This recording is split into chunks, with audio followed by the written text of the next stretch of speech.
Alright, so a rainstorm just came through. I pulled my truck down into my lot and here I am 30 minutes later. But I did get the truck out and we're parked up by the road. So today, as you know, our middle line has not been producing and we decided we're going to put out a different line. So we're going to kind of walk through what we do to put a new line out. And the first thing, I'm just going to go over the supplies and then we'll go over some things you need to know and then we'll actually go put out the trot line. So the first and most important item is you're going to need some type of helper. AP, she's going to help us today. It makes it safe, a lot easier. I got some hooks here. I like the 8-aught hooks because I'm fishing for the big fish, and they also got the big eyes for the trot line string. I got two different size trot line. This is the main line and these are the leader line. I get these from Walmart. Random bricks that I pick up because they're cheap and they're easy to use, and if they break off it's not a big deal. One of the more important things is everybody on the boat that is working should have some type of knife on them. It's better to have a knife with a clip, that way you can clip it onto your side. And you have to anchor the trot line sometimes to the bank, so have a hammer and at least one post. And then to be legal you got to label your trot line. I label mine with white duct tape and Sharpie marker. And of course you're going to need a boat. And one last thing, you need some type of spool holder, and I like to use a tire tool. You'll see.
I think there is one on it. We gotta wait till after we get this line in. 3 different types of knots. Pretty simple for me is the double half hitch, the clove hitch, and the, damn it! There are 3 different knots you want. It's for me, it's the double half hitch, the clove hitch. I cannot, and the overhand, damn it! Damn it! I can't remember the names of the knots. Can't get it together. I just can't get it together. Get your shit together. I lost my paper. You left it on the dock. Son of a. All right, okay, we're just gonna wing it. Good. Finally, now it's All right. So some of the things you need to know: how wide your river is and how deep it is. I usually take those 2 numbers and I add them together, and I make sure I have at least that much string, and we have plenty. You also want to know the normal level of the river. You don't want to put a trot line out when it's too high. 2 things is it's dangerous, and the second is when the water level goes down, your lines could be above the water, which is dangerous for other people. You want to know, for me, I always use 3 different knots: the double half hitch knot, the clove hitch, and the overhand knot. Pretty simple stuff. And in remembrance of my father, we always tied to a sycamore tree, at least on one side of the river. So we're actually a little bit above the lower trot line here and a little bit below the middle trot line, and we took out the middle trot line, and I chose this old sycamore root system. And the reason I've never put a line here is because there's nothing to tie to on the other side, and that's why I brought a post with me. So we're going to tie to this, and AP is going to help me feed the line across the river. Double half hitch. You're doing it good. There you go. That's good. All right. AP's got the spool on a tire tool. Any type of rod will work. And then we're just going to feed it across the river. You just want to kind of keep it as straight as you can and watch for boats and stuff. If you have to wave them down, it's usually okay. And then we'll just go straight across the river here.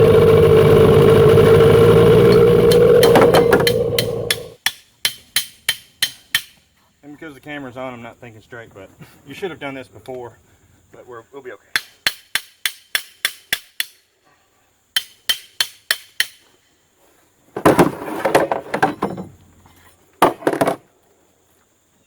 Making all kinds of racket.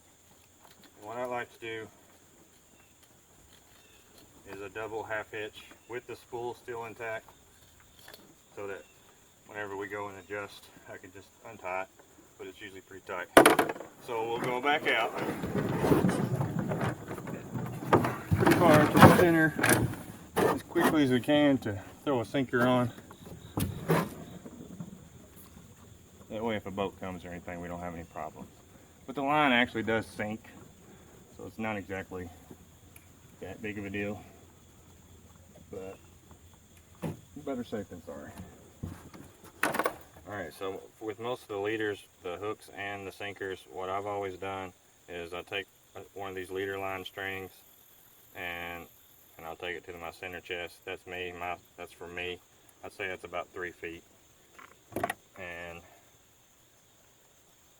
And then I'll just double half hitch into the brick, and then I'll clove hitch to the line, and then we'll drop it down, and then we'll go back and put the other sinkers on, and we'll make sure that the line's good.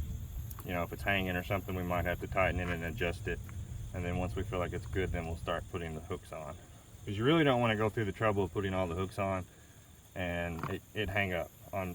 I've had it hung up on both sides before and never get the line back up, so you don't want to lose your hooks unless you're certain that the line is good. So what I normally do is the same type of string, I'll take the end of the string to the center of my chest, and then I'll fold it, and I'll do an overhand knot at the end, and then what I'll do is I'll feed that loop through the end of a hook, and then I'll pull it, and then that's what I got for the leader. The trot line is a clove hitch, and you're going to try to get that overhand knot as close as you can to the clove hitch. And what happens is it bites into the line and it won't slide very easily, and it's easy, it's cheap. You could put swivels right here, but in my river, a lot of times you can't even bring the line back up, so this is what I want. And actually I could bite this down and I could slide it if I wanted to. If this hook was getting hung up on something, it was coming up bent or something and I had to replace it, and you can pull it back off with the way I just put it on. I could slide it a couple feet and maybe get it out of whatever it's hanging up on. And I always like to put a hook and then a sinker, same deal, clove hitch. I'll put them about 4 feet from the sinker. It's the sinkers I don't double over. That way it makes them a little bit longer than the leader line. And then I'll put another hook on the other side of the sinker, and I usually put about 5 sinkers where I'm at for 2 reasons. I think that the hooks actually get set better whenever a fish bites beside a sinker, and also when you're running a line and a boat comes down the river, you know, the line is good and below the water at all levels. So basically I put about at the most 20 hooks, 1 on each side of 5 or 6 sinkers, and then I'll put a few outliers. And what we'll do is we'll tighten the line or loosen the line depending on how it feels. We're trying to get it just off the bottom. The sinkers, it's okay if they're bouncing off the bottom, but I kind of want these hanging up in the air. And then we'll go to the bait shop, or we'll go catch some bait ourselves and we'll bait it up. So what we're going to do is actually, we thought we had a fish on the line up the river here. We'll go check that, and then we'll head up to the bait shop and get some bait and bait this line after I put these sinkers and hooks on it. And we'll see you in the next episode. Oh yeah, good tree rocking.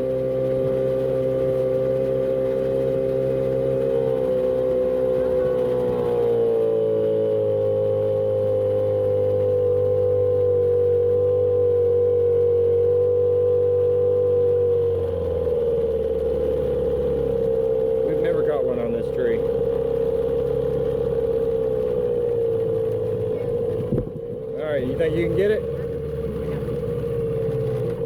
Just be careful when you grab it because you don't want to pull it to pull out of your hands.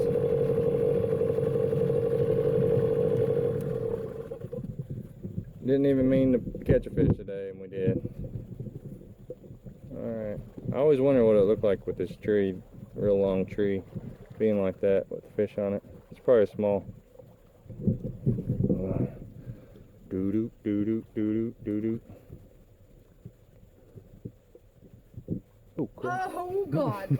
It's a flathead. Hold on, be careful. Alright, let's get the net. You need a net? Watch out for this. You got it. Alright, when you do it, just flip it up in the boat. Oh, God. And don't pull it now, fast. Yes. Oh, my goodness. Yes. Alright. Alright, this is Michael Horn with AP, and we're going to head up to the bait shop, and we're going to come back down here and bait this trot line, and we'll see you next time.